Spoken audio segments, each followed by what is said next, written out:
dhalinyarada waxaa leeyahay war meel walba baashaas taalo shiishka ku bartaan rag iyo dumarba haweenka waxaan ku leeyahay kaalaya shiishka barta niyo habla bilaa baa soo maro oo de wali iyo bilaa waxaan ku leeyahay ragaba ka daran siday xitaa qorigan u qabsanayaan waxaad moodaa de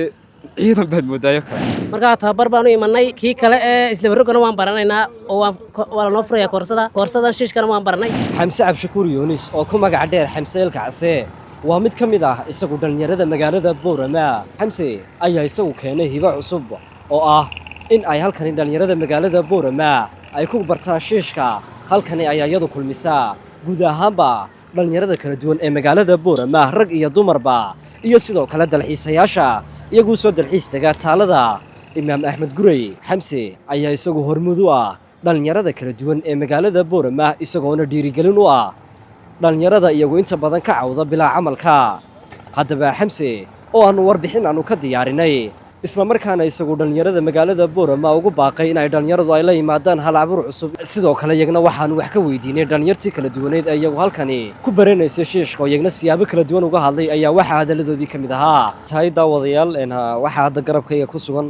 xamse oo kamid ah dhalinyarada iyagu la yimid hal abuurka cusub isla markaana halkani ku ganacsada oo la yimiday qoriga dhalinyarada kala duwan ee magaalada Boorama ay ku baranayaan shiishka ugu horeyn xamse oo kugu soo dhaweynaya warbaahinta Cishq TV bal ugu horeyn maxaa kugu dhaliyay in aad la timaado hal abuurka cusub aaminow saaxiib waan ku salaamayaa adiga iyo TV-gan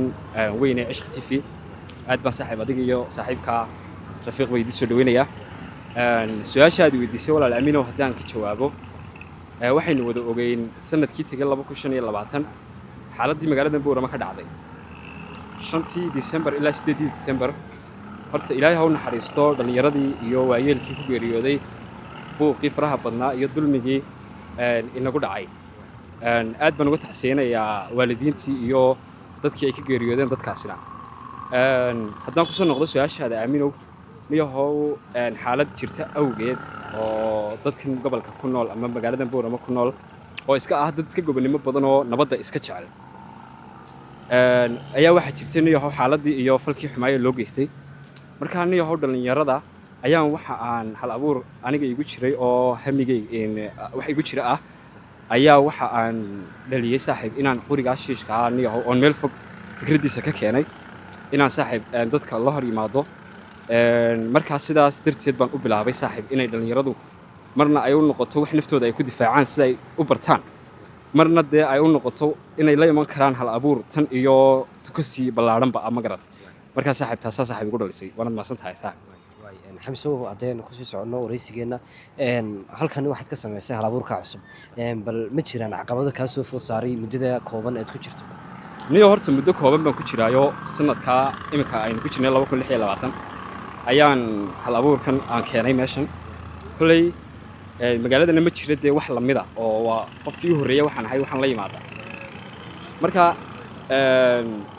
haa way jiraanoo dadku deeryahow markaad bulsho dhex timaado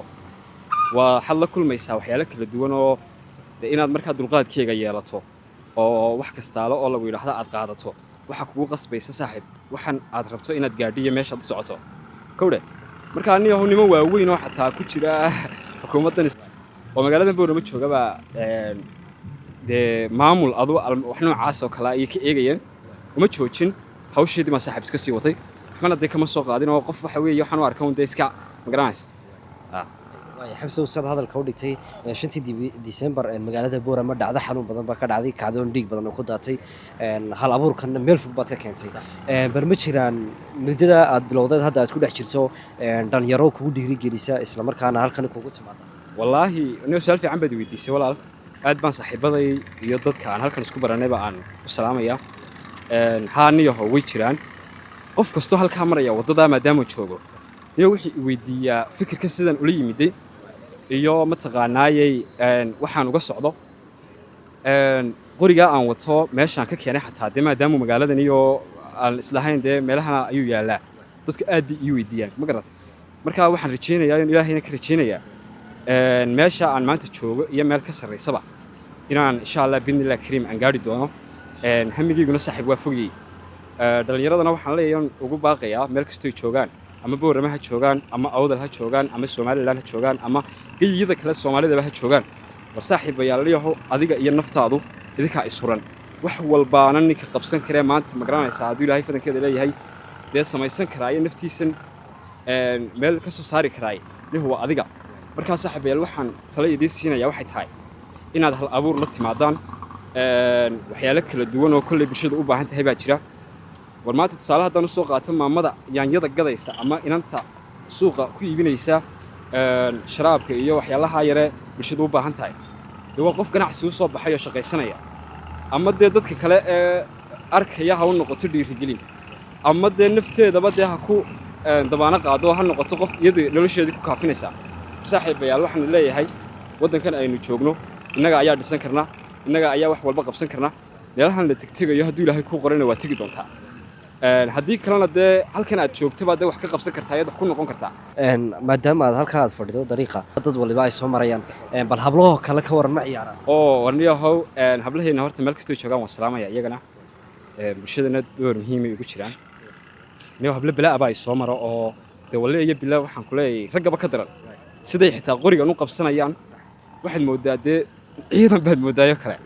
markaa saaxiib waa jiraanoo dee kolley dad walba waad arkaysaa inay ku cusub tahay baashii hadda ugu horrayso iyo dee nin waxaan soo maray oo garanayaba oo dee sida loo qabsanayo iyo sida loo ridayo iyo sida laisku difaacayo iyo si kastaba garanaya waad arkaysaa markaa dad badan oo waxaa jira halkan ku bartay xirfaddan waxaan ugu talagalay uun waxay tahay dhallinyarada ila midka ee magaalada ila joogta ama in ay samaysan karaan iyagu hal abuuro kala duwan oo tan lamid ah oo ka sii wanaagsan oo ka sii dhaqaalo badan oo waxyaalo badanna ay ka qabsan karaan ayaa igu kaliftay markaa aniyahow waxaana jecelahay mar kastaale meeshaan jooga inaan ka noqdo hormuud waa tahay aan ugu horreyn cadna waan ku soo dhaweynayaa maanta waxaad ka mid tahay dhallinyarada halkan ka qayb galaysa ee shiishka ku baranaya bal maxay tahay sababta ugu weyn kugu dhalisay wallaahi sababuhu landheer aad iyo aad bay u badan yihiin kolley hawlihii aanu ka soo gudbay iyo marxaladii aanu ka soo gudubnay sababta iyo awgii weeye dhalinyarta gobolka awdalna waxaan leeyahay kolley hadda waan arkay magaalada in badan meel walba waa yeelaa shiishka intay meel kale ama ciidan oo kale ay qoran lahaayeen in walba shiishkiisa ha tijaabsado oo ha barto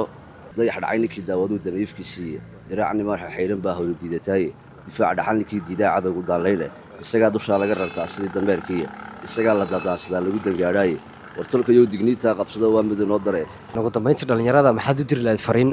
si ay halkan ugu bartaan dhallinyarada waxaan leeyahay war meel walba baashaas taallo shiishkaa ku bartaan rag iyo dumarba way naafacaysaa adiga mustaqbalkaagii markaa waxaan leeyahay shiishkaa dhalinyarta gobolka awdal oo inay bartaan waana muhiim waxaad ka qayb gashay halkan oo lagu baranayo shiishka bal ugu horreyn soo dhawow bal maxay tahay maanta sababtaad halkan u timid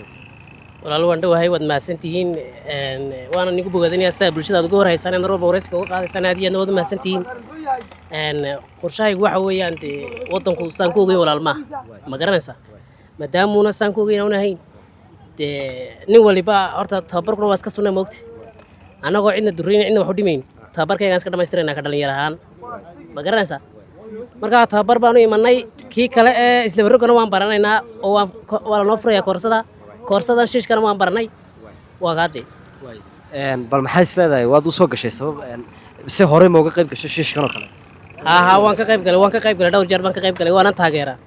inamada halkaa kaga shaqaynaya iyo cid kasta oo bulshada maxay daanay tababarkii ka shaqaysana aad baan u bogaanaya macallinka bulshada waxaan u diri lahaa fariin niyow tababarku waa sunne nin walba iskaa u tababaro nin walba iskaa u tababaraan fariin u diraya barnaamijkaad igu soo dhaweyseen waxaa igu kalifayo haweenka waxaan ku leeyahay kaalaya barta shiishka maalinkaygii koobaad weejaan may weli lamaan helin ugu dambayntii maxaad haweenweynaha kala duwan ee magaalada boorama fariin u diri lahayd haweenka waxaan ku leeyahay kaalaya shiishka barta amiin sayid caateeye warbaahinta cishka t v magaalada boorama